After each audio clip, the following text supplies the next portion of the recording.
that. I fucking missed that for a while back there. But thank you so much as well for the wooing. Quite a lot of wooing tonight. Woo! Is this certain kind of... There they are!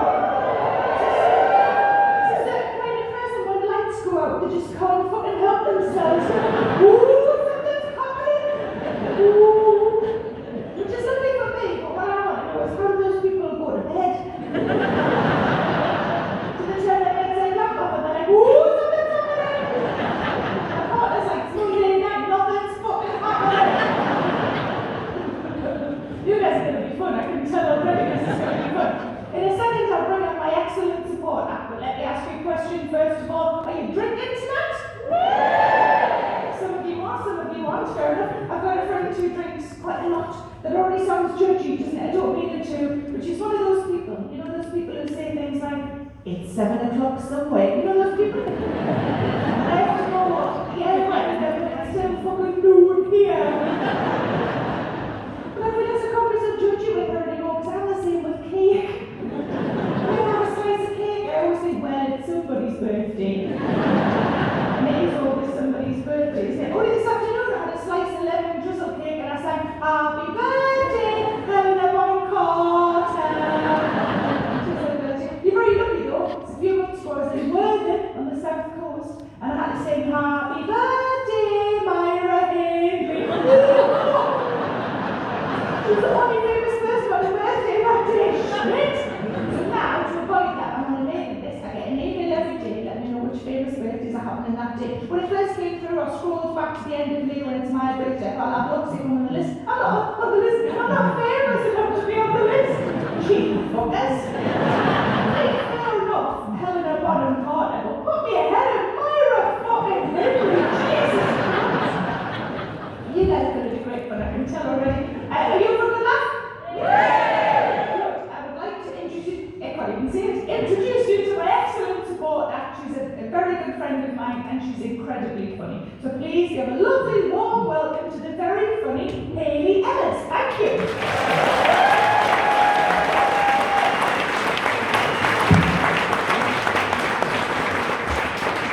Hiya. Yeah, don't worry, well away, you don't want to be fucking watching me. It's fine. Get the crisps off now, that's right.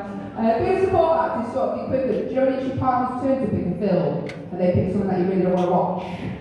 You've got to sit through that shit anyway. Hiya.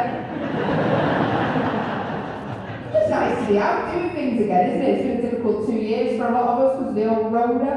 My wedding was postponed because, you know, he never proposed, so...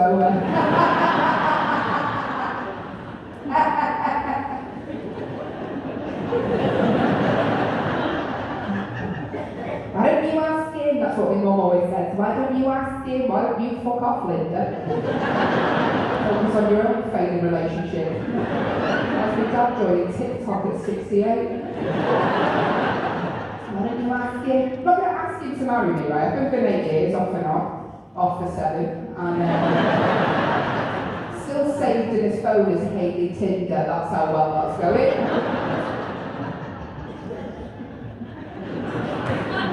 Why don't you ask him?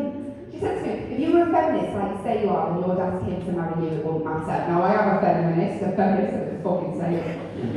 I am a feminist, 100%. Yes! Equal rights for women. Until it comes to a job I don't want to do. And then I shut the fuck up about it then. Bin day, oh my arms are so weak. Oh, I think I can pull this thing out on my arm. I don't think we'll ever be truly equal, I'm going to go quite political now. I don't think we'll ever be truly equal as genders until women are freely allowed to admit when they've had a shit at work. Thank you. Thank you. So Alice. So now, if you're a woman, you've ever worked in a small office environment, it is a minefield. Coming home backed up to fuck because you're now in the back. You can't go, it's all you wonder like, oh my god, did anyone see which smelly bitch was just in there before her? Did anyone see it? What? It's disgusting. An email HR. We never used to have Secret Santa in our workplace. We had to do the Phantom Shit Awards. I see the old brand in the morning, it's looking. There are some of the men used to be like, right lads, I'm on to lay a golden egg. And fucking Instagrams of it coming out, look at that. Right, Messi's neck. I'm not asking to marry me, right? Because I know he'll say yes because he won't want me to feel bad. And I don't want to trap him into making a lifelong commitment when he doesn't want to do it. Do you know what I mean? I've got more integrity than that. So I got pregnant instead. Never leave if she looks like me. I had a lockdown baby. Does anyone else have a lockdown baby? Just keep them at the back so we can have a nice little fucking sleep. That's really good. She's great with my baby, obviously, but I wasn't planning on having kids, so it was a little bit of a shock when I found out. And I remember looking at the pregnancy test, couldn't fucking believe it, right? Because I bought it from Home Bargains. I'm like, this can't be right. 100 pregnancy tests and a foot peel for £2. Get it clear, Blue. We'll check it again. And I'm freaking out. My boyfriend was really sweet, because I was like, oh, I don't know what we're going to do. And he's like, listen, we weren't planning on having children, so this baby must be a gift from God. I thought, oh, I hope he still thinks we're a gift from God when they're born and look fuck all like him. God's baby.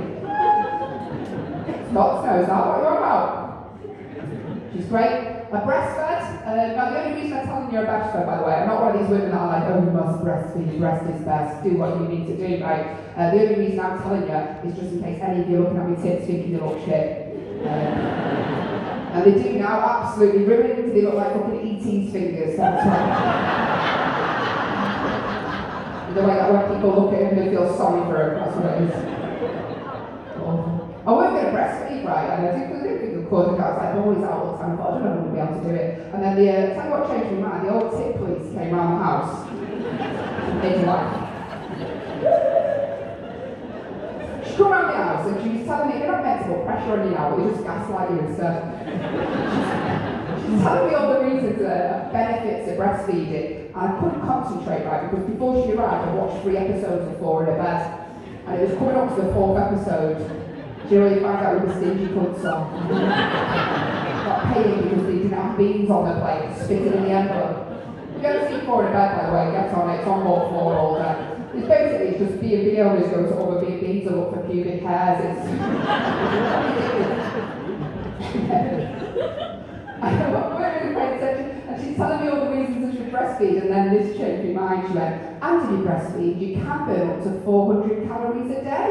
Well, my baby straight up, I was like, wake up, get on there! There's a little baby lamb on the other tits, I was like, come on! Well, we need to get back on those jeans quickly, let's speed this up. 400 calories? She went, that's equivalent of 4 apples a day. A hungry caterpillar, if you don't know. 5 plums on a Thursday. It's 47 sour cream Pringles, that's what it is. It's amazing. Because I hate these people that are like, oh, I can't believe they're breastfeeding, it's disgusting, the baby's got a full set of teeth. So what? Couldn't get a full set of teeth. So what? It's 400 calories. I don't give a shit if Ryan Clark was plugged up to the middle of that. Got Jerry Street's poor on the other end of it. Honestly, if I burn calories and I'm Alan Carr, clitoris, I won't give a shit, man. Sorry. I don't have to do anything. It's amazing. I would say to my daughter, come on, Mum, I've got travel. She'd be like, Mum, I've got a driving test. Mummy wants a Domino's, get up! Hang on, just wait for your dad to finish first. I love the way that's too much for some people. But Alan Carr gnawing on my clitoris is fine. Put on so much weight during the pandemic, I've been really trying hard. I've been doing Slimmers World, right? Doing Slimming World for about a month. And to be fair to Slimming World, I've actually lost like 3-4 friends. No one wants to hear you talking about Slimming World. You're unbearable when you're on it because you're just hungry and shitting yourself because all you're eating is fruit and veg. How many sins are in semen? It's actually sin-free, by the way, if anyone's... As much of that shit as you like. You're laughing, but it tastes nicer than some of those Iceland meals. Dry as fuck.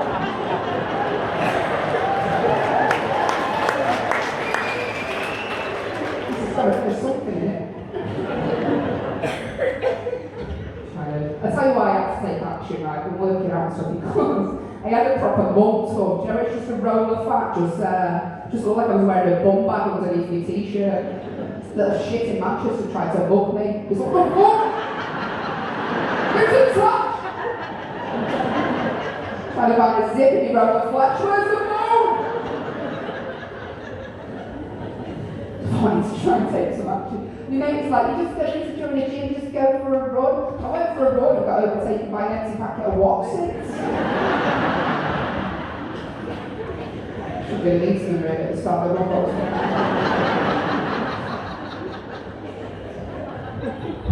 Got myself a Fitbit as well. Well, I had to change it, but I've got an Apple Watch, I'll tell you why. Got too competitive with a Fitbit, honestly. Sometimes I give me partner a wipe just to give him a really good one. She's winning it, come on! Don't believe it, can you stop? I need some pasta sauce, come on! It's very tall, man.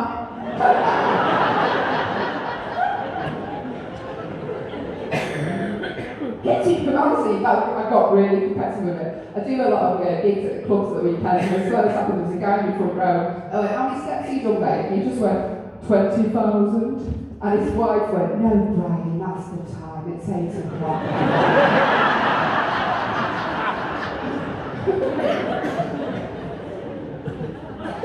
Love this job, it's a great job to do. I've been very lucky, I've had a lot of jobs I've enjoyed. I used to work in schools. We've got any teachers in? Yeah, put it up to half term, that's why they're all fucking buzzing. Got a lot of respect for teachers, and I know take the piss, it's a fucking hard job and doing wonderful work. I used to work in pupil referral units. And the children have been expelled from mainstream school. The behaviour is very bad, but there's reasons why the behaviour is bad. And I used to quite enjoy it. Do you know what I mean? I used to find it quite funny when they call your name. You never feel like a boomer when you have to go and Google it, what they've said is offensive or not. On the lunch break, I'm like, Siri, what is a snatty bitch? Got called loads of names. And it doesn't bother you because you find it quite funny. They're just saying things to get a reaction out of you. So paedophiles very popular. If it was Family Fortunes, it would be up there. You peed out? Don't think so. Pay 40 quid for a DBS, so off you go. Quite sad one, you know.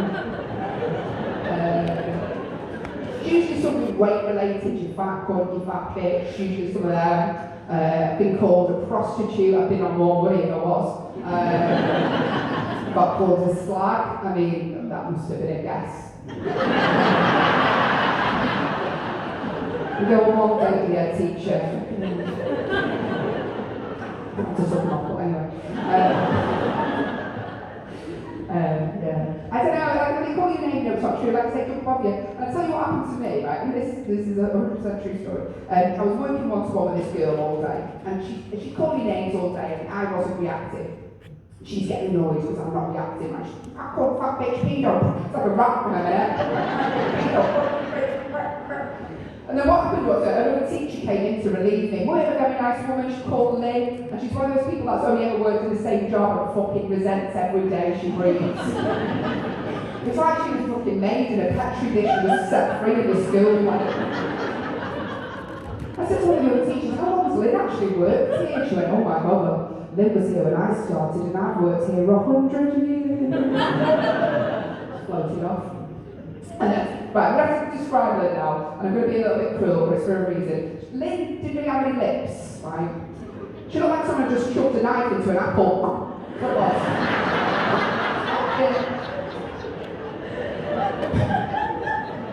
What happened was, she came into the room carrying a cup of tea and a biscuit to relieve me for a break, because she was dead professional, scolding hot drinks around volatile children. As long as she gets a fuzzy cream, do you know what I mean? She comes in. And the kid who had been calling me names all day just looked at her and went, wait, how are you going to eat that biscuit when you got no fucking lips? And I started laughing. Because when they get it right, it's fucking funny, isn't it? And I laughed, obviously I shouldn't have laughed, very unprofessional, but then she got really annoyed at that. I laughed and she went, I don't know why you laughed at that. And she looked at me for about 30 seconds and I'm panicking, what the fuck she was. She looked at me, what the fuck she doing? And she went, I don't know why you laughed at that when you look like a fucking pigeon. pigeon. Now that is so specific that there's got to be some element of truth in it, hasn't there? Pigeon. I went on my lunch break, right, and all my boyfriend up, he went, oh, did you know? I said, not great. 15-year-old girls just said I look like a pigeon. And he went, oh my God, you do it, baby! It's from the side, from the side! Fucking horrible. Then it came back off my brain what she'd done, the little bitch, the clever these kids. What she'd done is she'd broken up bits of a sandwich and just done a trail of breadcrumbs. Took me ages to get back.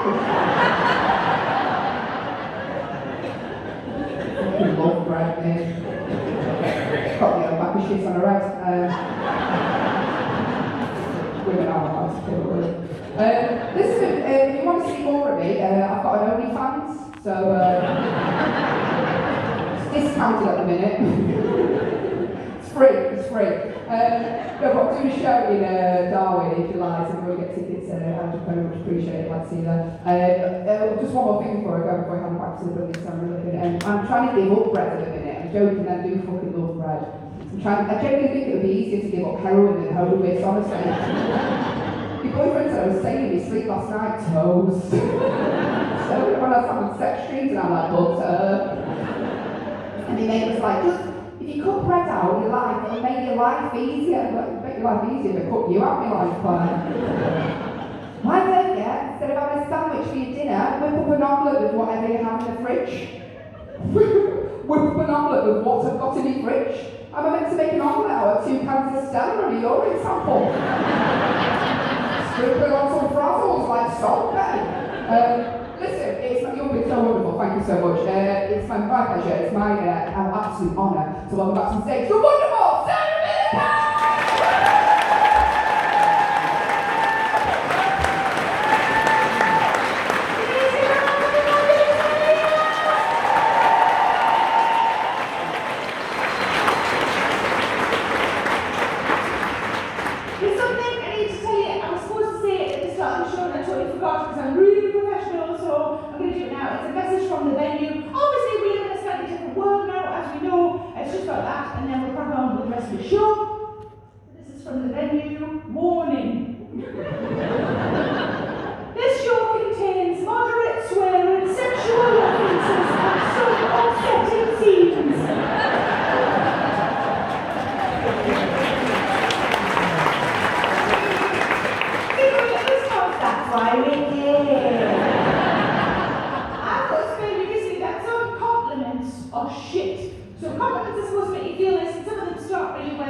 And she said, can I ask you a question? I said, yes, of course. She said, have you been going going somewhere else. And I thought, I've never been accused of cheating on the optician. I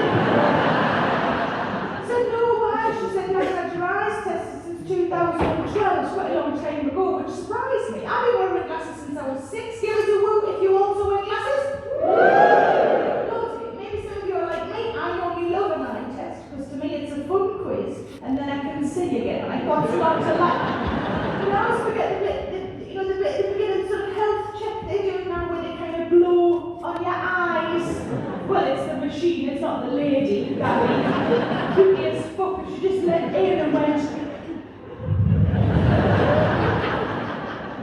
She said, good news, your eyes are in perfect health. I said, good, I'm glad something is, because I'm 46 and things are starting to sort of hang and unravel and dribble a bit.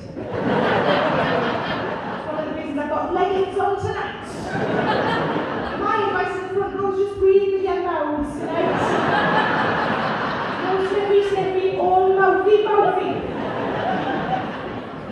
Then we got onto the eye test itself, and she did a bit, you know what they say, is it clearer now? And now. I don't think they tell them at optician school that like 90% of your future job is going to be finding fancier ways of saying and now, too far. Then she did a bit with the circles, and they said, do you remember this bit? The circles dark on red, on green, on the red. Then she said, I want you to read that bottom line. I said, not a problem. I looked at it, it was very small. I said, it might be a bit of guesswork. She said, that's all right, just try your best. So I studied it, and I went, J? And then I looked at her face to see if I was learning it, because you do that, don't you? It's very professional, I couldn't tell, I went back to a J, and then I went B, and she said, can I just stop you there? They're numbers.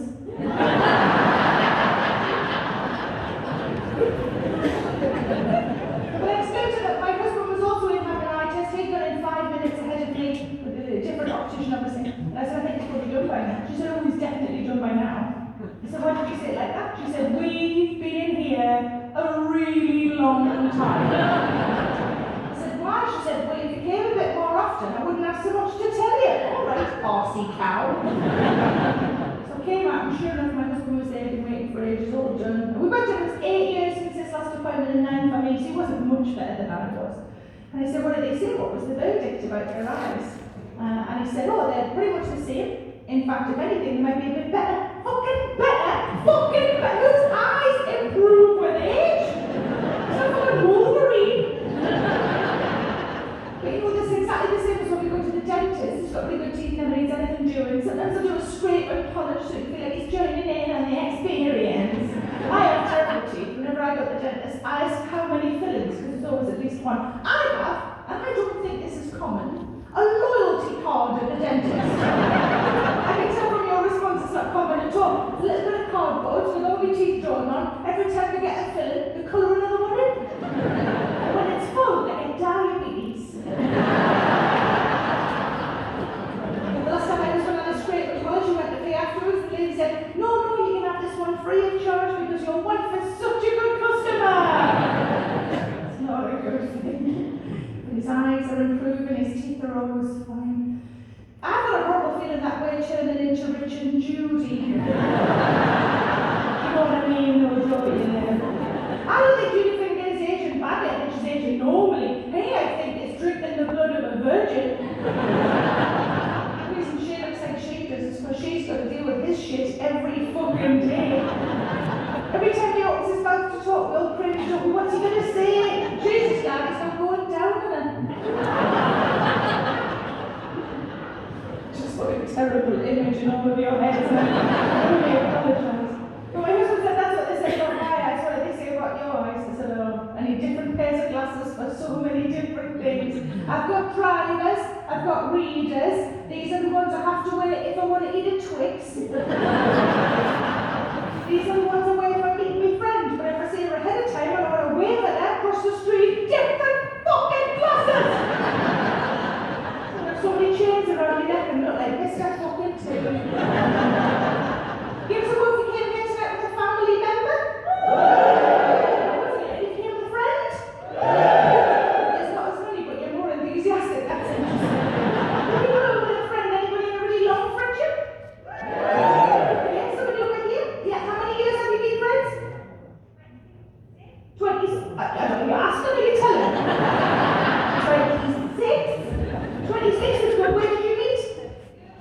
school. It's so adorable when people know people from school. It's lovely. Thank you, Mum. There's a lady in the gate, said 45 years. I said, wow, where did you meet? And she went, at birth. I went, it's not your fucking mum, is it? People are like that. My mum's my best friend. Yeah, you're not hers. She wanted to move out. Well done to all of the long friendships in the room. I'm very impressed by you. I'm also a little bit jealous. I have friends from comedy, friends from other jobs that I've had. I don't have any friends from school. You wouldn't think you know why, but I know exactly why. When I was a kid and my birthday rolled around, my mum would say, would you like a party? And you have to remember that kids' parties, when I was a babe, very different to kids' parties now. For example, I've got a friend who's got an 8-year-old daughter. For her last birthday party, they hired a manicurist and a hot tub. So what the fuck are you doing? You're not Kardashians. But if you've got little ones now, maybe this is kind of a elaborate party that you have to put on. Maybe you hire a venue, maybe somebody does the catering, maybe a man you don't know comes in a weird outfit and plays with your children for money. You can call him a clown if you like. Come on in, kids. Pedro the clown is here. Pretty sure he's all right, but don't sniff his flower just in case. At least you know who's getting any of the kids to touch him in the wrong area, because it makes this sound. I did a show in Belgium 2 weeks ago, and when I did the hump, a man in the front row, in the most sinister way possible, just went, do it again. So funny. Welcome. This is not the kind of party that was enough for me when I was a babe. Let's gauge your age in the room. Give us a woo if you're under 40. Woo! 40 and above? Woo! Well, we can take it. There's a lot more of us, isn't there? The kind of party that was enough for me in the 70s and the 80s would be this 6 friends maximum. That's sort of the amount I would have struggled to fill at that age, so we had to bring their cousin for sure. In your house, was it always in your house? If your mum or a mum, someone's mum, would prepare the food. And by that I mean you would cube all of the food. So you take part in the hedgehog. Anything that wasn't cubed was cut on an angle. That's how you know you're at a party. I don't feel that this works as an adult as well. If you're ever at somebody's house and you're like, is it a party? Is it not a party? Look at the food. Is it cut on an angle? You're at a fucking party! And this gets found out on a plate. You're at a fucking party! You don't do that for yourself, do you? You don't sit down in front of a plate or full pack of pink wafers in your best plate. No! But full pack it in and pull out the rubber. There must be party games. Would there be party games? One of your toys will be wrapped up several times and passed around till some other fucker took it home. Someone would piss themselves. Often the same kid. And you'd all go home with a little bag of crap. That's right, isn't it? It was a kids' party in the 70s and the 80s, right there. The other option, if I didn't want a party, will be this one from South Shields. South Shields is near Newcastle. And in Newcastle there's a department store called Phoenix, quite a glamorous department store. And I had the option, if I wanted to, instead of a party, to go to Phoenix for the day with my mum, just the two of us. We go to the patio restaurant, which is as glamorous as it sounds, not at all. And I could choose, crucial list, anything I liked off the menu, which every single time I went was always the same thing. All I ever wanted was chips in a bowl, please, ma'am. That's all I ever wanted, because to me the height of luxury was being able to have nothing else with your chips but other fucking chips. That's all I ever wanted. And then we go to the toy department and pick a toy and we go home. Every single birthday I had as a child was spent in Phoenix. I never said yes to a party. I chose Phoenix over friends. Some would say chips over friends. Still sort of doing that now and I regret not a thing. But even though I never had a party, every time I was invited to somebody else's party, you always went. It's blatant, it's rude. Yeah, go to the party and eat the cubed food with a fries. Go home with a little bag of crap and an adult man's mobile number.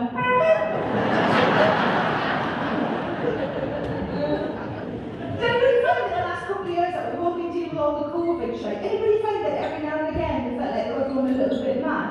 Yeah. So I would feel sort of overwhelmed is probably a better word, and I do a thing that I've thought would help. Let me tell you a couple of the things I've tried.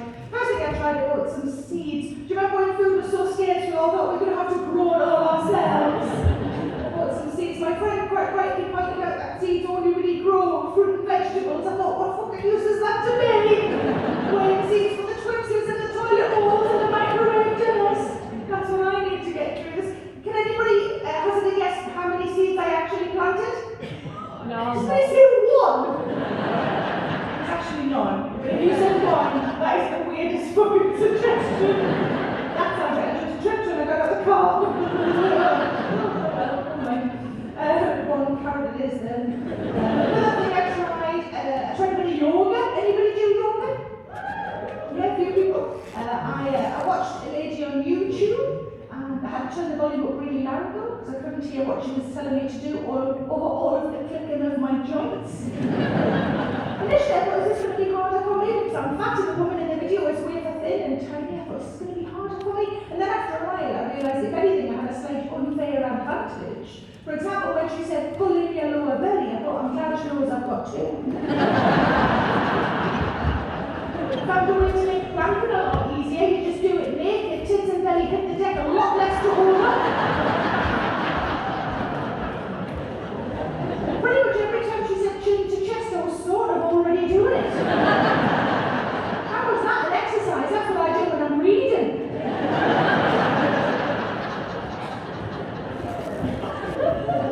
Give us a walk if you've heard of the Couch to 5K app. Right, for those of you who haven't, let me tell you what it is. It's an app to get you running. The idea is to start as a beginner, and by the end you should be able to run 5 kilometres. And the whole way through, you have somebody in your ear talking you through it, telling you when to run, when to walk, offering you support and encouragement. And of those people, there's quite a few people you can choose from. One of them is a Olympic gold medalist, Michael Johnson. And another one is me. How the fuck did that happen? When I was asked to do it a long time ago now, they said, it was nice, they said, you've got a really friendly voice, we thought you'd be great for this. That's what they said. What I think they meant was, you look like people who don't run. Absolutely right. But when I recorded it a second, I mixed it up and I put my own words in, can I change it round? They said, no, it's BBC, it's health, it's very important, you just stick with what's written. All I was allowed to do was say, well done flower and well done pet. They were the only changes I was allowed to make. All I really wanted to do was on the bit where it says, and now have a snacks, which is a banana. Really quietly underneath, I just wanted to go, muffin. So like you knew it was definitely me, and I was safe.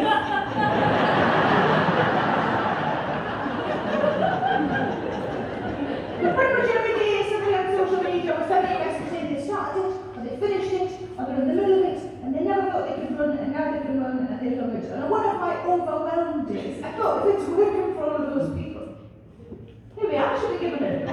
And I thought, should I use my own voice? I couldn't work out if I find it inspirational or really fucking irritating. The truth is both. On the days when it said, you're doing really well, I'm really proud of you, I'd be like, hey, I'm doing really well. Thanks for being proud of me, past me, sitting on a sofa eating a fucking biscuit. But then other days it would say things like, well, if that went well, why don't you run a bit faster? And I would say, why don't you fuck the fuck off? But my husband finds it hard. He prefers to do weights, he doesn't like to run, and he said, don't you find it hard? I did, because I did the whole thing, I finished it, and I did use my own voice like a fucking bell end, and he said, is it hard? I said, of course it's hard, it's fucking running. Of course it's hard. I said, have we all done loads of hard things in the last few years we never thought we'd have to do? And I came up with something that sounds like a catchphrase. I don't know where it came from, but I like it and I'm keeping it. I said, of course it's hard, because if it was easy, it'd be biscuits. I don't know what that is. I like it, so I'm like, mantra for life. I would like to talk to you guys, we'll section you off to make it slightly easier, to see if anybody in this beautiful room of glorious people would like to shout out something that they did in what I'm calling a moment of madness in the last few years. I'll give you an example. There was a man a few months ago. I said, what did you do in a moment of madness? He said he bought a butter churn, and out of the sheer panic he clearly had, what if we run out of butter? I asked him how many times he used it. He said just the once, because it turns out it makes a fuck ton of butter.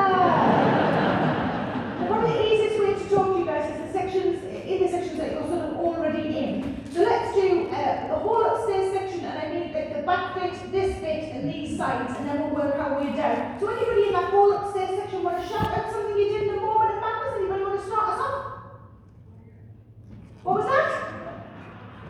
that was a nudge, did you hear? That was like a you fucking tell, I'm not going to tell you. I said, if you fucking shout out in this show, I'll fucking knock you. Anybody upstairs? Okay, we'll come back to you. What was this one? You did camping in the garden? Have you got a nice garden? It's a bit small for camping. Like, was it just you, or was it with family or friends? 4 people in a 2-man tent? Wow, orgy. How's your monkeypox coming along?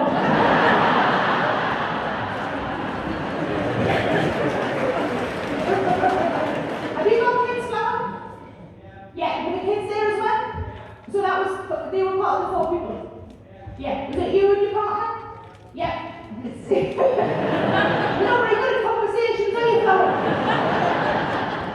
How many nights did you camp for? 2? Was it good? Yeah, something different. Try something different. And the kids liked it? Yeah, see, that's what the kids like camping.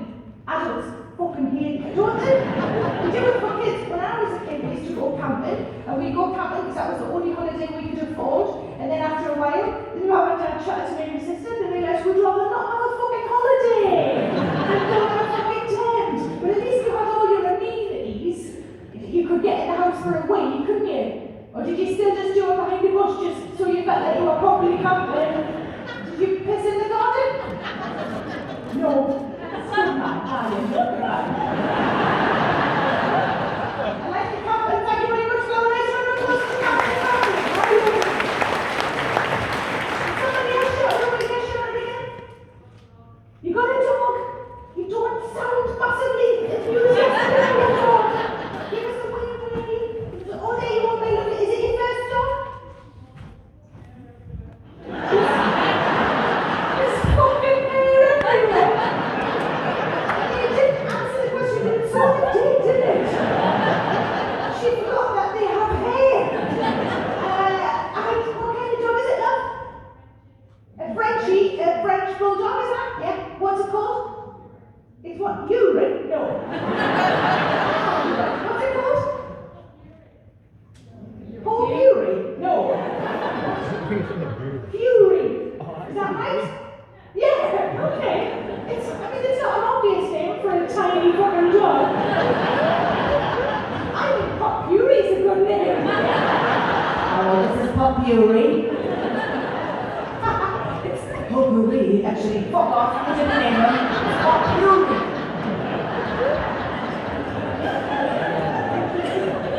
And this is with a dog, paper mache.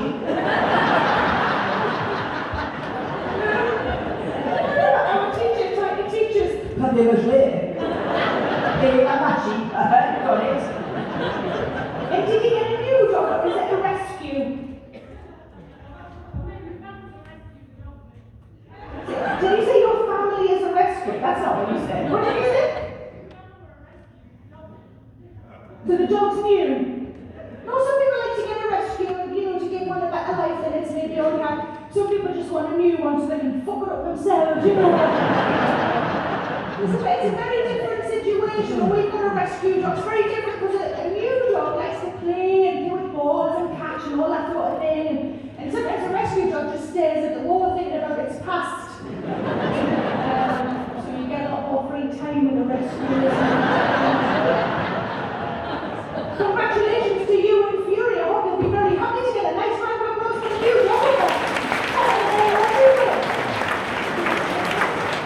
Good work, upstairs section. Let's do downstairs. Include in the middle of the stairs. So anybody in this lovely downstairs Amarie section like to shout at something you did in the morning of madness? Okay, we'll come back to this one. What did you say? Give us a wave. There you are. You set up a bakery and put on free store. Did you sell any of it?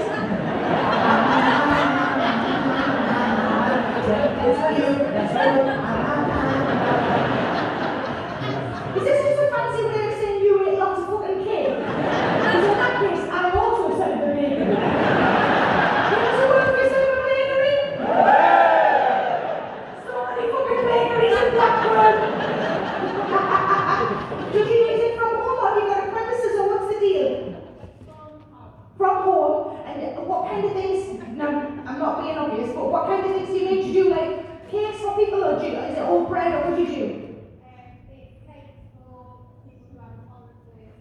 Cakes for people who have intolerances. Do you mean food intolerances?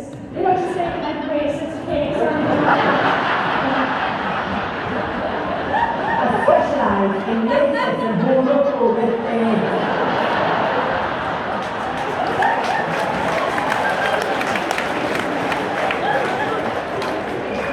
So like gluten-free, lactose-free kind of thing. And do they taste nice? Yes, my friends are all saying yes, they're not sure you can be trusted. To friends, okay? Because I'm lactose and gluten intolerant, but I just eat them and pay the consequences.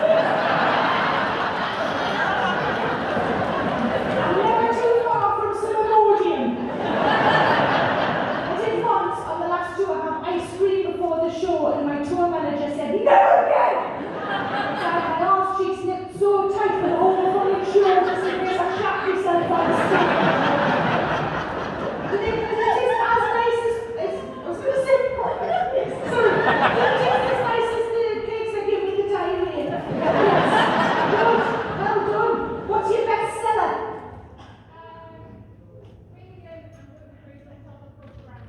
What the fuck can I afford? Vegan and gluten-free double chocolate brownies.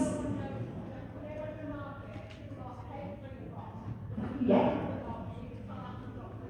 Oh, really? So I have to tell her, she's telling me this lovely story, but I have to tell the rest of you, otherwise it's just weird, you know, get your phones out. Oh, she's just having a chat, we're just playing solitaire for a bit. I couldn't even think of another game. I'm 46. Sorry, everyone. Lisa, whenever she takes stuff to a market, and people say, I don't like free from, then you give them a sample of the fudge brownies, and they go, oh, you can tell that's not free from. And then you go and you tell me in an hour when you don't get the shits, love. And is it still going? Yeah, it's going all right. Has it got a name? The Little Free From Bakery. If anybody doesn't like having diarrhea, and you'd like a cake, then let's get you a little bit more custom there. Well done, nice round of applause.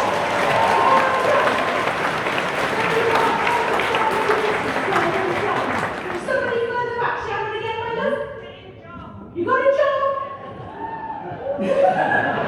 One person is thrilled for you. Everybody else wants to know what the fucking job is before they get too happy. What job did you get, my lovely? Working in the shop. Which shop? Oh, why is somebody else answering for you? You didn't bring your boss, did you? What shop was it again? In the spa. Do you get a discount? Yeah, how much? How much is the discount? 10%. Oh, that's all right, 10%.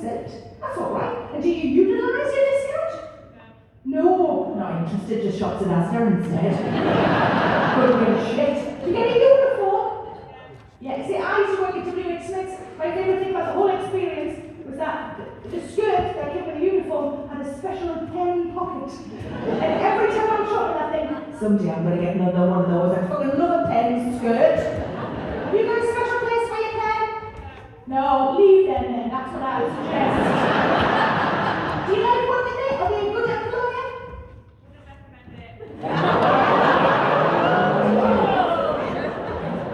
Wouldn't recommend it.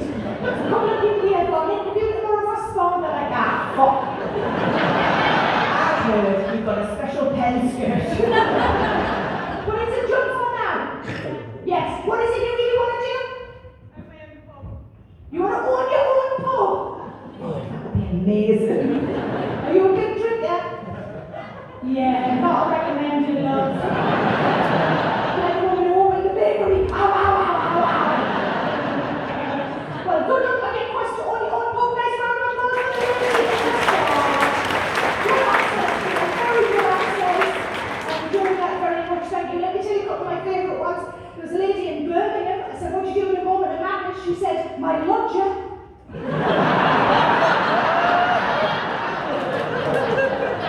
By way of explanation, Jack is Greek. So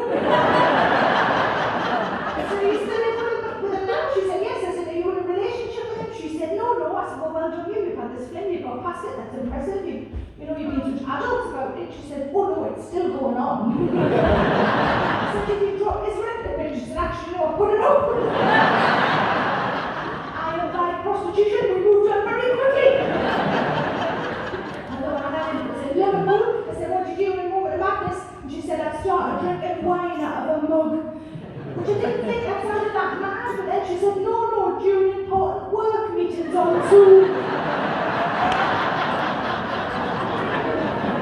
She said, the trick is you get a bit of string in the paper off a herbal tea bag and you drag it over the side of your mouth. Genius, isn't it?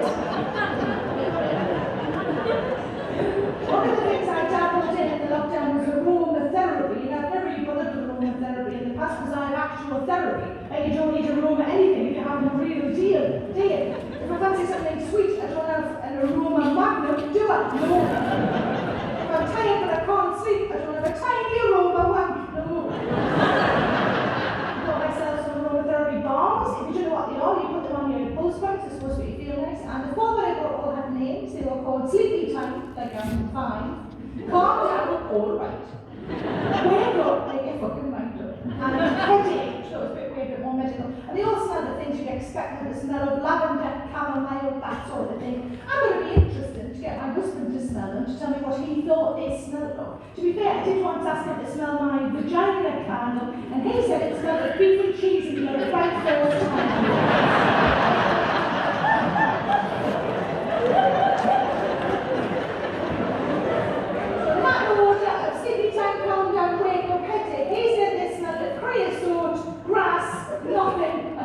Shop. So the next time you get a headache, don't have painkillers and lie down, just get yourself off to the British Heart Foundation. We've got one of these things because we've got lavender in the garden. So what I do now before I go to bed, I just nip out into the garden in my nightie and I inhale a bush. And I get in the house and my husband does the same. Beef and cheese, beef and cheese. But you remember when food shopping was terrifying and we all had to start ordering food online? I downloaded all the different supermarket apps on my phone and I was working my way around trying to get a slot. Eventually I got a delivery slot. I shouted to my husband who's in the kitchen. I shouted, I've got a slot! I've got a slot! Come and help me fill it! But usually it's something else. It's not that I got something Asda app and I started to add things to the basket, bread, milk, usual things. When it came to the fruit though, the fruit was divided into different sections. There was an exotic fruit section, and I thought, oh, let's see what else has got by way of exotic fruit. And in there was a papaya. And I thought, yeah, there might be a global pandemic happening elsewhere, but I will have a fucking papaya, thanks very much. When I added it to the basket, though, I half expected the Asda app to go, ooh. Did you mean bird's eye potato waffles? No, but thanks for the reminder, also add to basket. You know, when you order food online, you don't always get what you want, do you? Sometimes you get substitutions. Asda didn't have any fucking papayas. They just sent me 2 pies, which was good enough.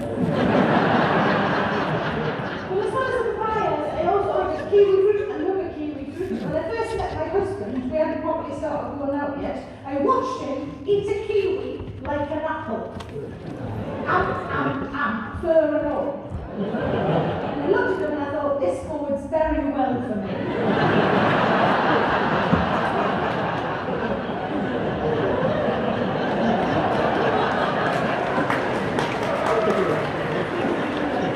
Now let's see how he does with this coconut.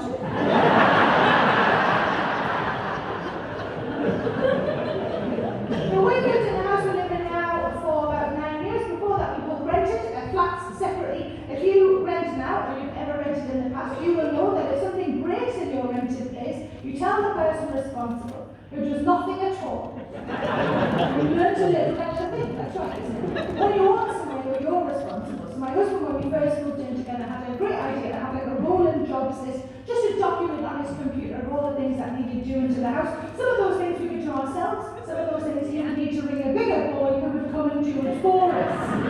One day he shared the document with me, he said just in case you want to add any jobs to the list. So I scrolled right to the bottom and I just wrote cunnilingus. He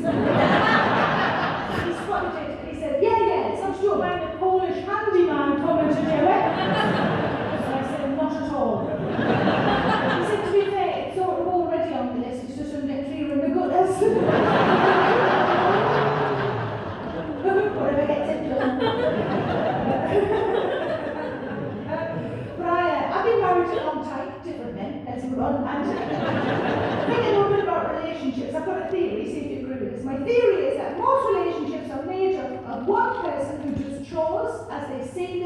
prize and another person who needs to be asked. Would you agree with that? Yeah. So I'm the doer in our family. My husband will do anything I ask, but does often need to be asked. So I found a way around this. If this is helpful to you, use it, lift it, I do not mind. What I do is I make every chore a challenge. So I say to him, but you can't bring in all the shopping from the car and one more. But I can, and he proves me wrong, and I tick it off my fucking list. I'll say, but you can't empty the dishwasher in less than 2 minutes, and he goes, but I bloody can. I use a stopwatch to make it a bit more fun for him. It's basically like a wee domestic version of the Crystal Maze. Rachel Bryan, original Marty, if you're very young, and my husband is in a big glass sphere. Also in the sphere is a washing machine and tumble dryer. Against the clock, to win another month of marriage, he has to take clothes out of the washing machine and deduce whether or not they can be tumble dried. And it's not a straightforward look at the layer because nobody knows what the fucking symbols mean. There's only one symbol we all know, and I think the reason it's universal is because it's so important, and that's the hand one. We all know the hand one, don't we? Because that means wave goodbye to your lovely top because it's about to get fucking shrunk. In a second, I'll let you go for your lovely interval. Let me tell you this first of all. Though, I bought this dress many reasons, but one of them is that it's got fucking pockets! How do you make a woman happy, isn't it? She wants something with pockets. It really is. This is what feminism is to me. Because I could be scratching on your fanny now, you'd have no idea. I've got friends who've got dungarees and they've got pockets everywhere and I'm really jealous. She looks amazing in their dungarees. And I keep thinking, can I get dungarees? But she's a lot thinner than me. And I just think, there's a good chance I would just look fucking pregnant in them. And that's what I said to my husband. I said, I think the only way I can get away with dungarees is if I ever lost loads of weight. It's not going to happen, I can't be asked. Or wait till I'm so old I couldn't possibly be pregnant. Which these days, because of fucking science, is about 70, isn't it? Thanks fucking science. My husband said, oh, and I thought, oh, he's got a good logical brain, he's thought of the third solution. He said, you could wear the dungarees, but just always carry a paintbrush. I said, no, my love, we'll just point and go, look at that fat old lady preparing the nursery for her unborn child. I think you get about 15, 20 minutes for your break, have a drink, have a wing. I'll see you very soon. Thank you very much.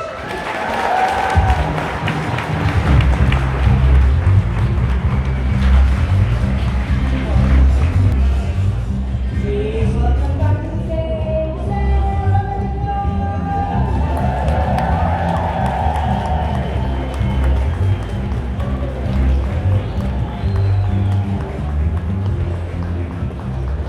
Thank you. Do you have a nice interval? Good, I'm glad. We're heading on for my favourite time of the day, which is bedtime for real sleeping. I don't, however, sleep naked. Give us a word for you, sleep naked? Give us a word for George? The main reason I don't sleep naked is we've got a slightly arsey cat.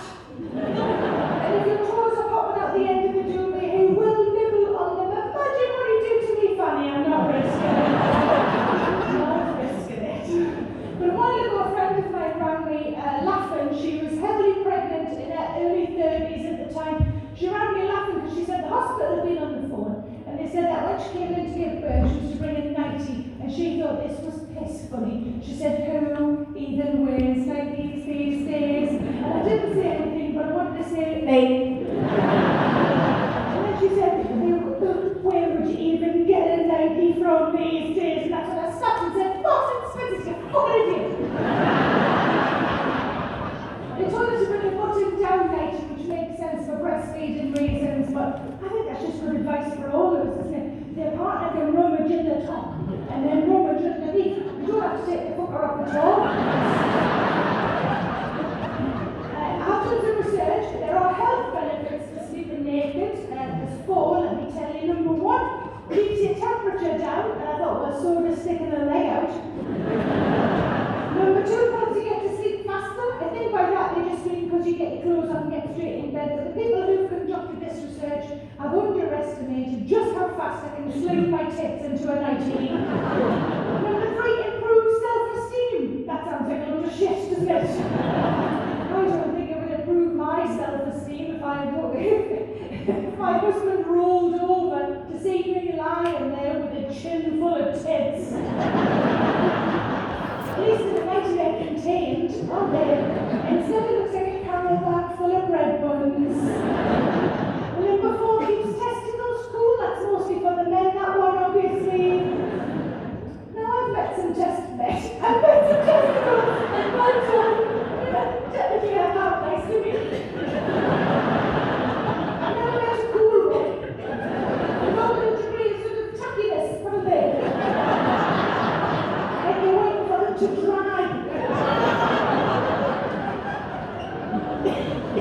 But I've got a nice tradition. I like to get new pajamas for Christmas. Anybody else do that?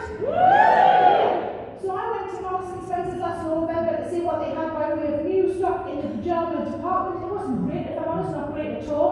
I would say half of them were fleecy. That women make when parts of them are hotter than the sun. Nobody wants thrush for Santa coming to the room. And the other half had slogans on them. Oh, Marks and Spencer's, I'm 46. Fuck off with your slogans. I saw two slogans. One said, it's Prosecco o'clock, which I don't know if you know, it's not an actual time, it's just a fancy term for alcoholism.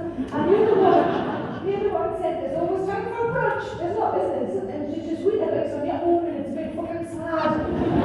Oh, you what slogans? Why don't they have realistic slogans? So I had a think and I've come up with three. I want to pitch them at Marks and Spencer's, but I wanted to check them with you first of all. Is that all right? Yeah. So, 3 suggestions for realistic slogans for pajama tops. Number 1, don't come too close. I've worn these as clothes for 4 days.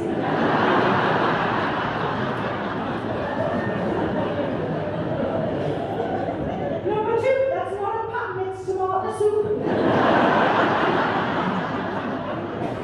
And number 3, if I'm honest, the top smells better than the buttons.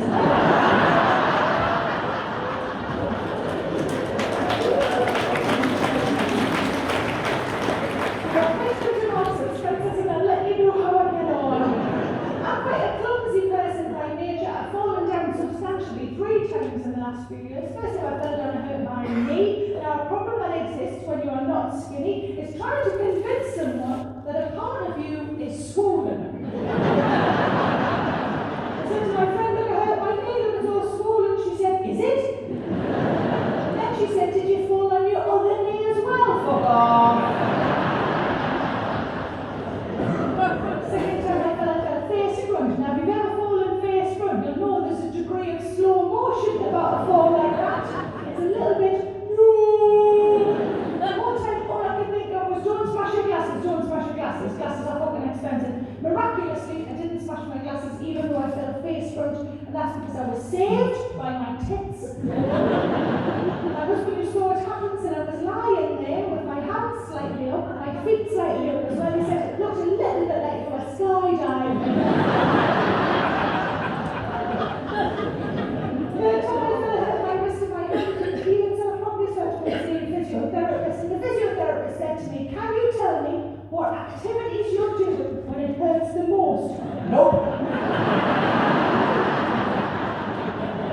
And then I thought he's a medical professional, you have to tell the truth to medical professionals. So I did tell the truth in the end, and I said, mashed potatoes and wanking. It's the same motion, isn't it? It's the same face.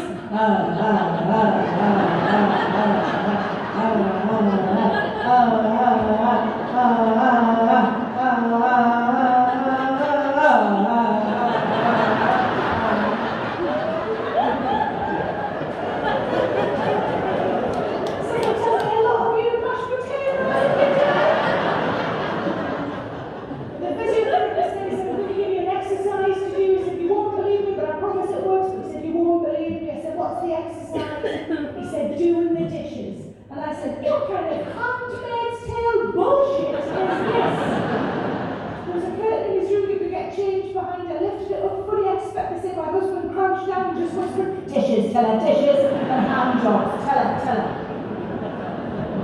I'm not going to do the dishes and deprive my husband of Winnie the Crispy, are you mad? Give us a look if you've heard of the term, the 7 signs of aging. That's quite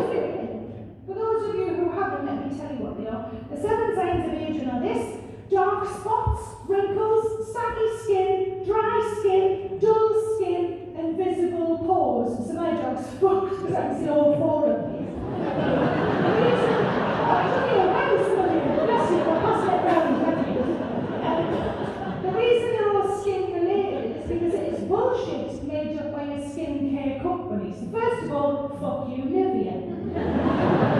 I've made a list of what I think my 7 signs of age are. Let me talk you through them. Number 1, you have more baths than showers, mostly because you've got more time, but also because sometimes things need a steep.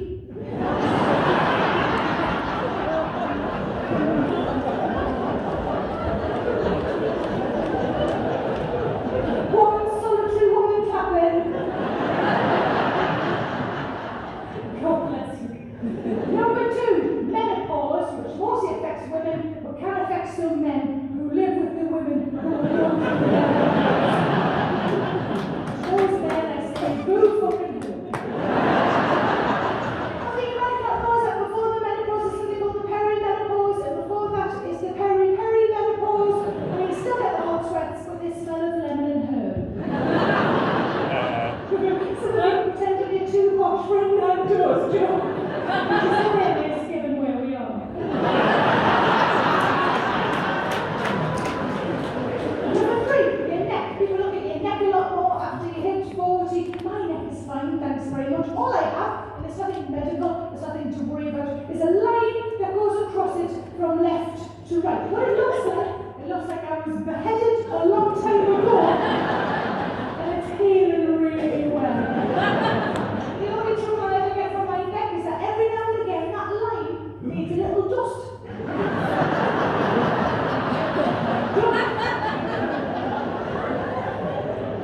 Number 4, piles. Give us a chicken, no don't.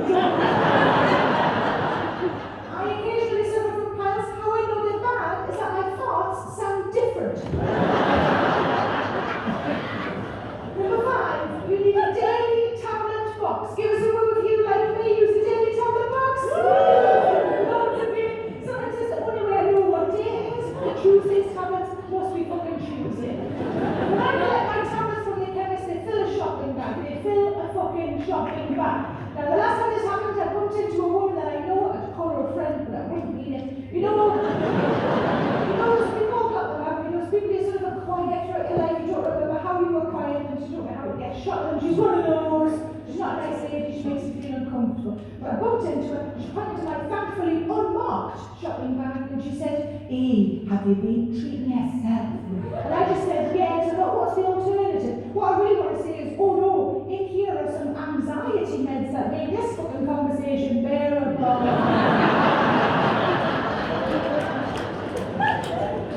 Also, we do have really young people in the pillboxes that we take to a nightclub, different thing.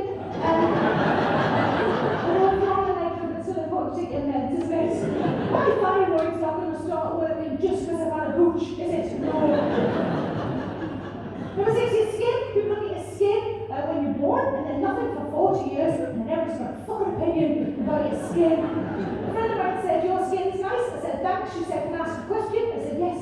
She said, "Do you use fillers?"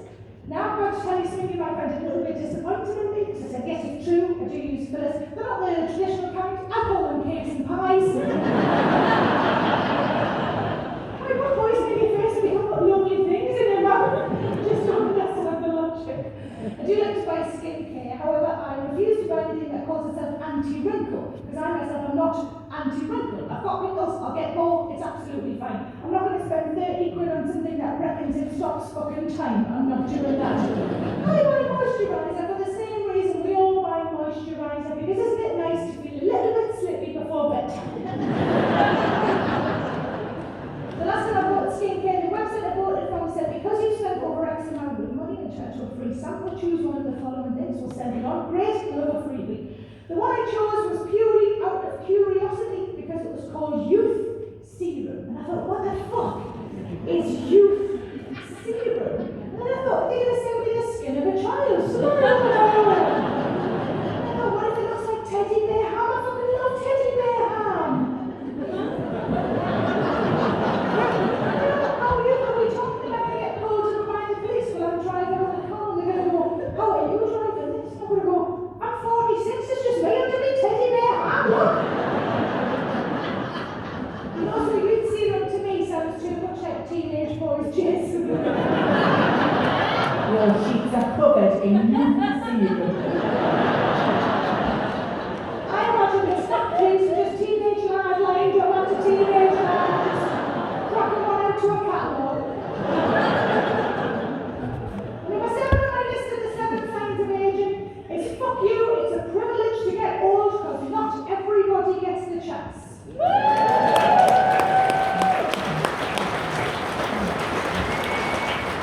I don't just mean people we've lost, I also mean people like Madonna, stay with me. So, I remember Madonna pops up on my Instagram, I always feel bad for a poor Madonna. Why isn't she allowed to get old? Doesn't seem fair that we're all allowed to get old and she isn't. I would like to never see Madonna again. So I can imagine she's retired, she's clocked off, she's sitting on the sofa in like stained jogging bottoms, watching Escape to the Country on a loop. Then she walks away huge and says, I've done those garden needle pads. You know the garden needle pads? Just even across her mind she could use in her blowjobs. Just even across her mind. She's retired. She can hang a crucifix back up on the wall instead of jamming it in a fire. She can also the Manchester ring at that time. I'm sure Jesus would be relieved. He's been in some tough spots, as we know. She could reincorporate that corn brown for when people come round, turn it upside down, crisps in one, nuts in the other. I think it's because she's in America. She's over here retreating better. I think if she's over here the rest of her career, it would pan out as follows. I think she'd do 6 months behind the bar at the Queen Vic. She'd do a regional theatre tour of the Calendar Girls with 2 loose women in an Nolan. Finally, she would fuck a professional dancer. Sorry, 2 strictly.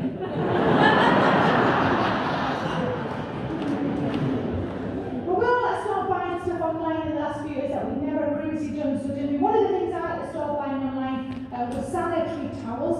Give us a go if you're more of a tampon kind of gal. Yeah. Anybody like a sanitary towel?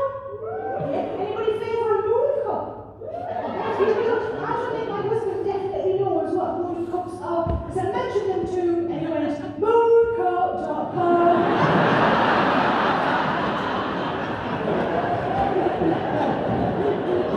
It's not a really clever way they found if you've been able to send some of your menstrual blood to your Auntie Jenny for her birthday.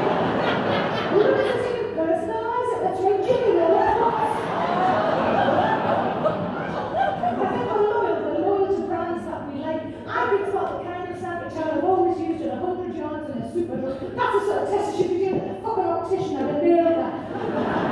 But do I know what they're called when I have to take them into a computer? Do I shout? So I went on the Boots app and I thought, how many different kinds of sanitary towels can there possibly be? Turns out, a Brazilian. They all have sort of keywords on them, like discreet, sensitive, pro-fresh, instant dry, and long. And I thought, yes, I have all of those things, please. Turns out it's very much an either-or situation. Now, who was choosing between these things? Would you like them to be discreet? No, I don't mind if people can't tell. Would you like them to be sensitive? No, I don't mind if me fanny's red raw. Would you like them to be pro-fresh? No, I don't mind if I smell of roadkill.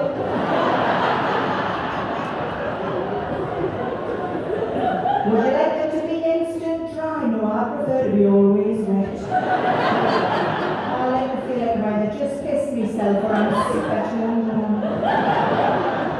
Would you like them to be long? No, as long as it covers the spout.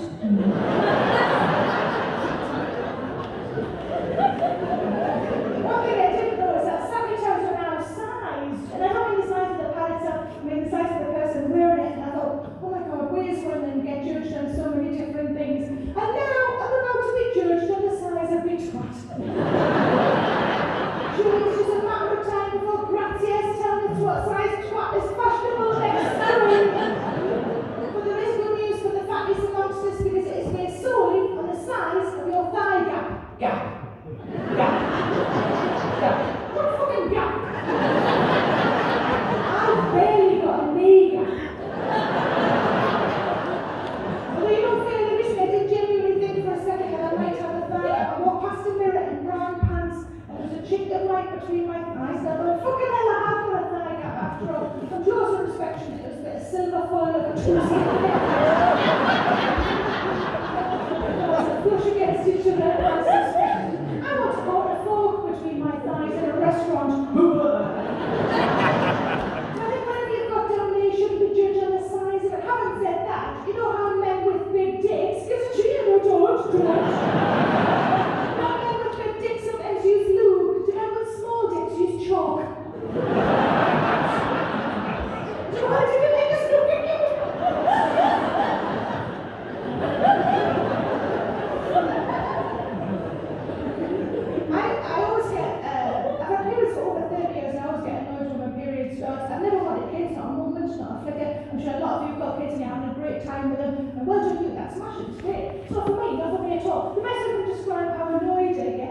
every time my period starts like this. Imagine you've got a friend at work, she's called Deborah, she's great crack. Deborah's got a rabbit hutch, and every month she cleans it out. There's fresh bed in it, fresh water in the water bottle, fresh food in the food bowl. It looks spotless, amazing, spick and span. And you say to her, Deborah, are you ever going to get a rabbit?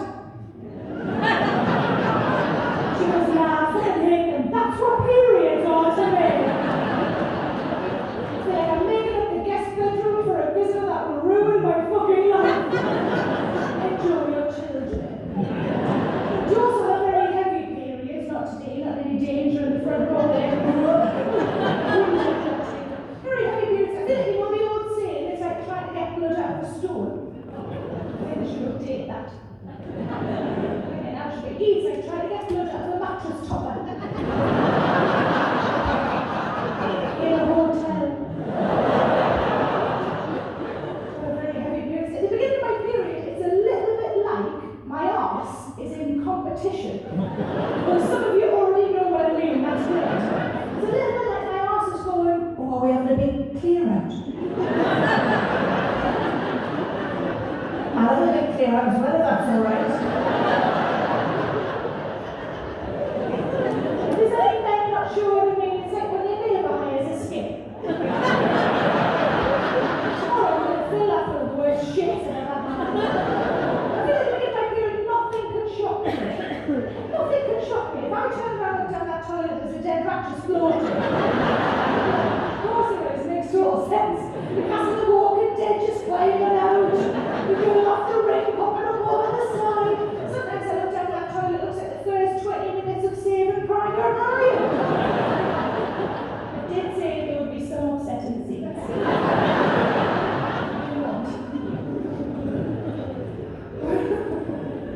I feel like the pre-sex routine, the preparation before sex, I feel like is very different for men as it is for women. For example, the first thing I do is I put my sex glasses on.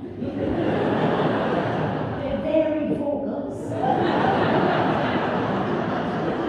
So I can do what's going on, what's coming.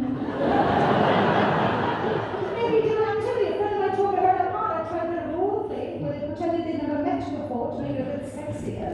We've done a version of that. We sometimes pretend we're people who aren't tired. He pretends I'm a woman who shaved her legs. I spend proper time on the preparation. Proper time. One of the first things I do is I hack it back. So if you're not sure what I mean, so be really fucking sure what I mean. If you're not sure what I mean, I'm sure you've seen a nature documentary where somebody has to clear a path with a machete. Can't always see what I'm doing down there, lots of boobs and bellies in the way. Sometimes it's a little complicated system of mirrors. Most I just do it by feel. I'm sure people say childbirth is painful, don't they? And I'm sure it is, but it can't be as bad as nipping a lip in your craft.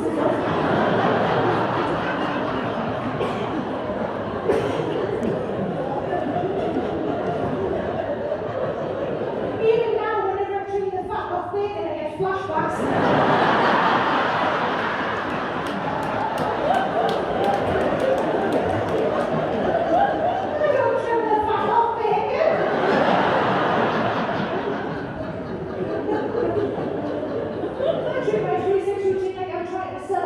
Clear away excess foliage, Febreze the soft furnishing, put away your bread smell, yeast.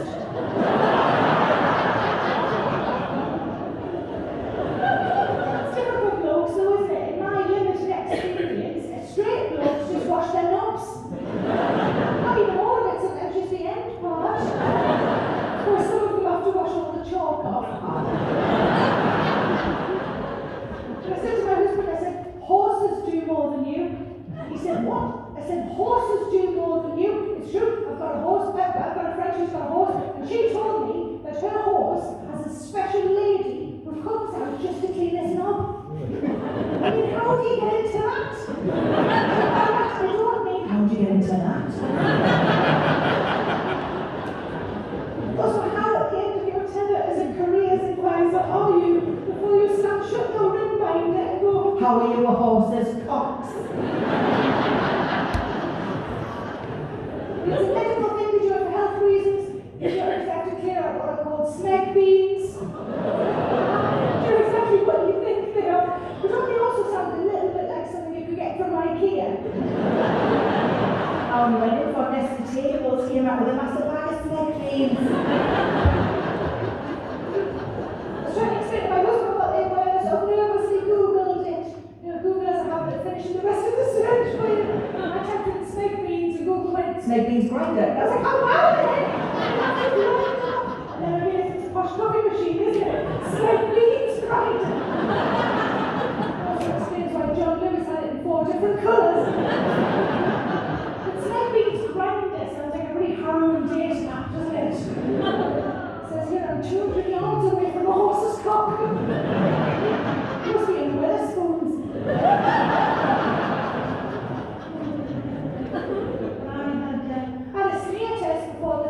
Zoom meeting.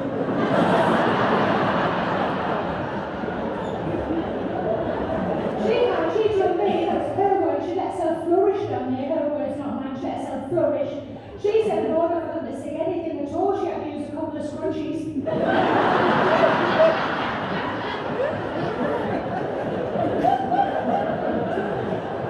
I was very lucky. I had my smear test before the first doctor. Give us a woo if you've had a smear test in the last 3 years.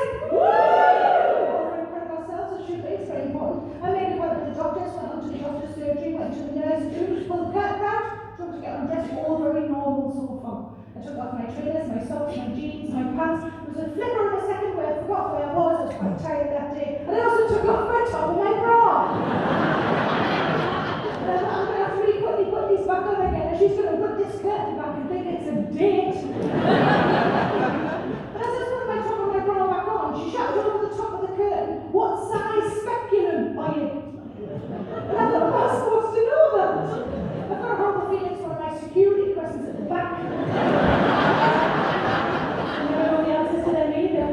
I think we're all fairly wonderfully wise in this room today, but if anybody genuinely doesn't know what a speculum is, the best I can describe it to you, it's basically a car jack for fannies.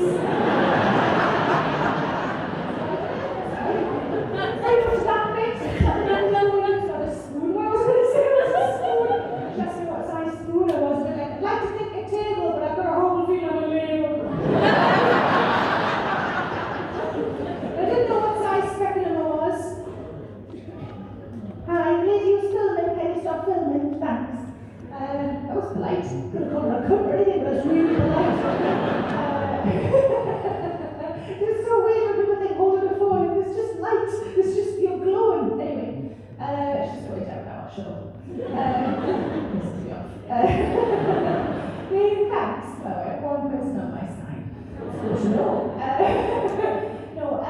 So I didn't know what size speculum was. Why would I know? So I texted my husband because I thought he's been down there a lot. Maybe I have an idea. He just sent back a picture through the stickers.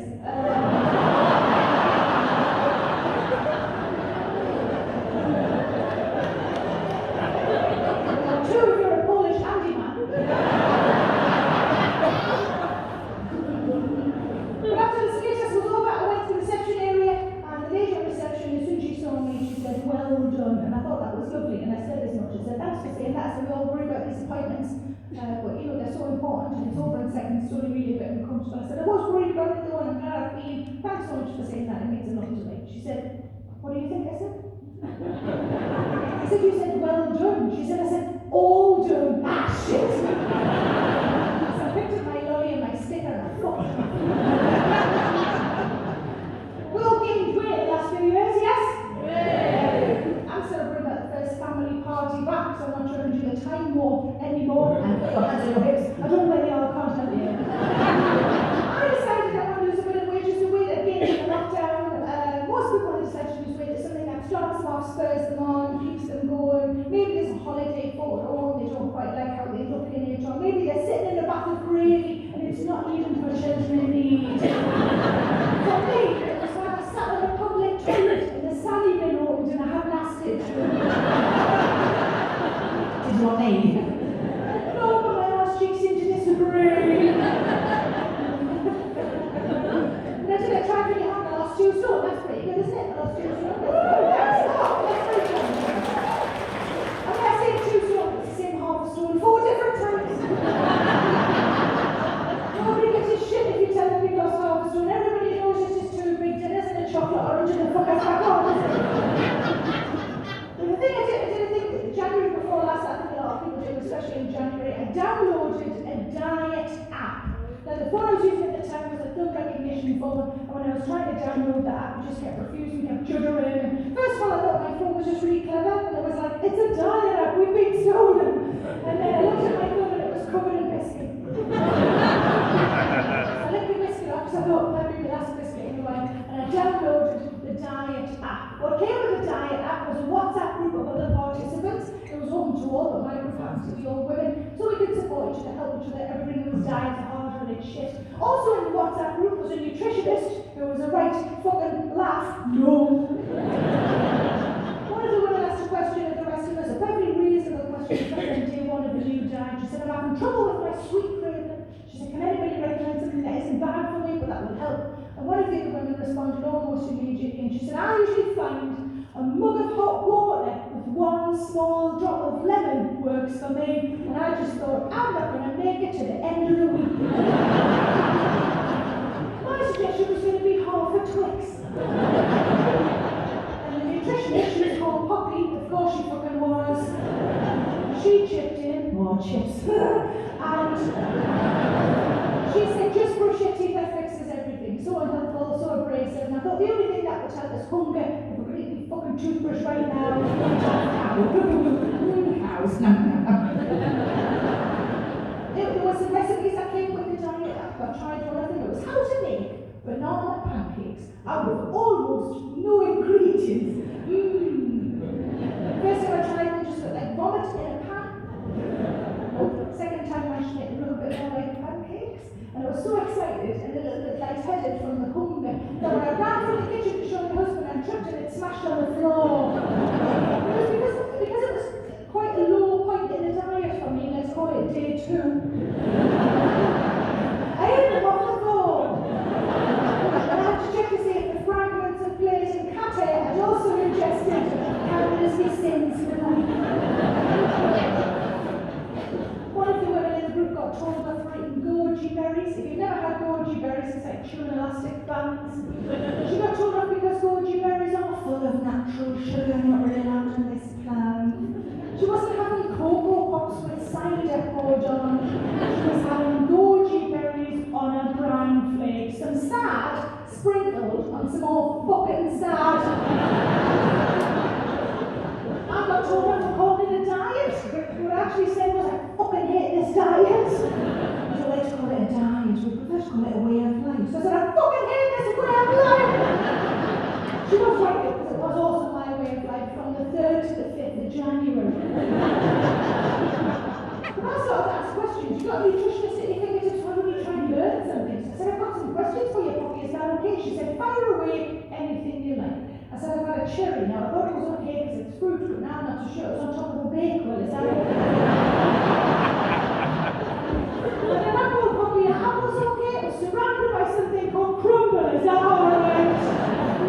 And a banana, Poppy, a banana's alright. I mean, I ate it out of a stripper's crotch, is that alright? She said that was fine. But then I told her it was covered in cream. I think it was cream, I couldn't be sure. The final straw for me, I suppose it was my last day, or day 3. The final straw was when Poppy came on the WhatsApp group and she said, hey girls, which always pisses me off because all women in us 40s and 50s fuck off with it, girls. Hey girls, can I just check if you'll definitely challenge yourselves this week? And I was the first to respond. I said, I'll challenge myself, Poppy. She said, oh good, please share with the group. I said, glad you. I said, I'll challenge myself. Walked into Asda, went to the whoops section. I found 2 Belgian buns that had to be broken in there, and I fucking did it!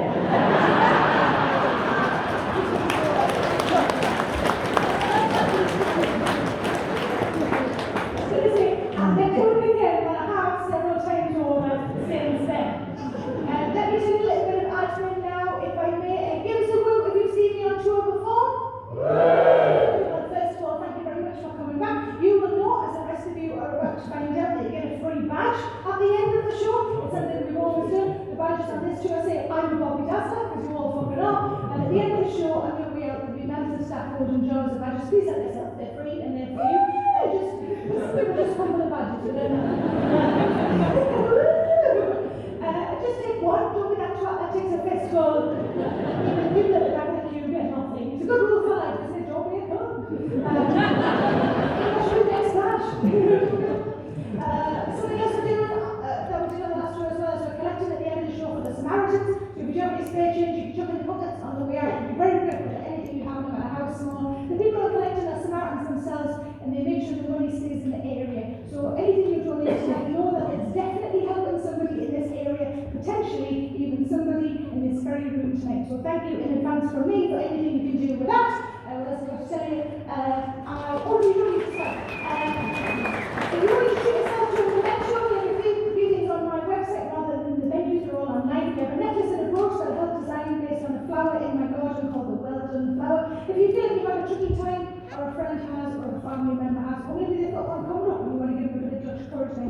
present. Also, we have loads of people in the front who can say these. One of them says, I'm Bobby Dazzler, and the other one says, if it was easy, it'd be biscuits. Two companies we're using, one for the books and one for the jury, are both small, independent companies, so I'm not taking any of that money. So if you do treat yourself well, you're also helping to keep a small company afloat, and they're all struggling a bit at the minute, understandably. So, what else have I got to say? Hey Dennis, you saw before, is an incredible comedian, one of my very, very favourites, and a very dear friend of mine, and he's doing a show in July in Darwin. I think there's not loads of tickets left, so if you do want to do that, I'll put the links on my socials, grab one, and have something nice to look forward to in your diaries. And one last thing in this section, no comedy here. I had a mammogram, it was routine, my first one, it was okay. Lady said to me, did you find that it hurt very much? And I said, no, it's just a bit uncomfortable really. She said, people always think that it hurts, and it stops them from coming, and it's only important that people come and get checked early. And she said, could you do me a favour? And could you tell your friends? And I got home that night and I thought, I think I can roll one better than that, and I can tell all of the glorious women in my audiences every single night to get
Is everything okay? Luckily, I stayed quiet for long enough to realise she was on her phone. Can you imagine if I replied? Oh, I've just pebble dashed, but I've not got my story, not me more. It reminded me of a time that I was in the car with my sister. She was driving and I was in the passenger seat. She asked me a question. Well, I was thinking of my response. I farted. So I thought that I probably has to force its way through. She sort of popped its way to the My sister said, exactly, and I don't know what she thinks I answered.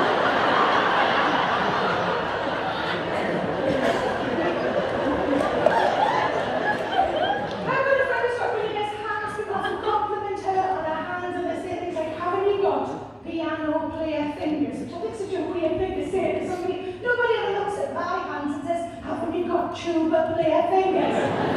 Do you play sausages? Sometimes. The only instrument I've ever been able to play is the recorder. Give us a whoopie like the recorder as a kid. I like the idea of the recorder because I think it's made it so simple, isn't it? So you can decide if you want to pursue other instruments or not. Can anybody shout out any of the songs they learned on their recorder?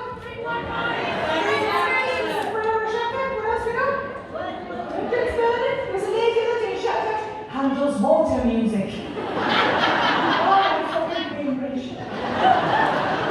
I would like to say thank you to you glorious people for coming and spending your evening with me by playing some of those songs that you just shouted out. Now, a slight problem, and I'm genuinely embarrassed by this, but I'm putting it down to the fact that I just had a break off turn up quite back in the swing of things, but I forgot my recorders. Don't worry, I'm professional. I'm going to see if I can just busk it without. Let's try that.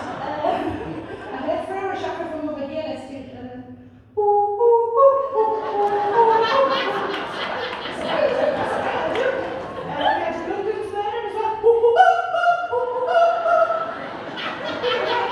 There's no way she hasn't got a recorder. It sounds amazing. I think 3 by 5 will always be my favourite one because I think it's the easiest. I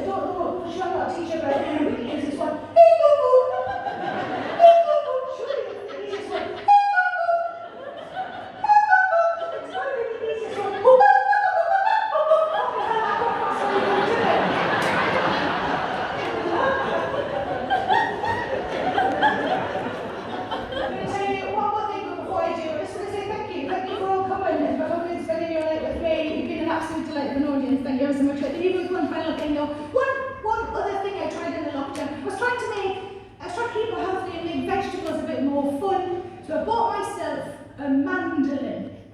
Now some of you are genuinely looking a bit puzzled. I do mean the vegetable slicer, not the musical instrument. I wasn't thinking you would jazz these carrots up. Sorry, there's a lovely tune behind me in the kitchen. So the vegetable slicer, you will have seen the mandolin it's called, and it arrived. I ordered it, right? Threw away the instructions. How far can I be? I'm not a fucking idiot. Genuinely threw away something called a finger protector. That bit was quite important. I sliced the top of my finger off. But I took it to the hospital in a bag of ice. That's what they do in the films and the telly, isn't it? In a bag of ice perched on a slice of courgette it was. Like a small pink frog on a lily pad. When I got to A&E, I handed it to the lovely nurse at A&E, and she lifted it aloft and she puzzled over it for a while, and I thought, she's wondering whether we can reattach it. That's clearly what's come to her mind. After seemingly an eternity, she looked at me and she went, "What were you having for your tea?" That was what she'd been puzzling over.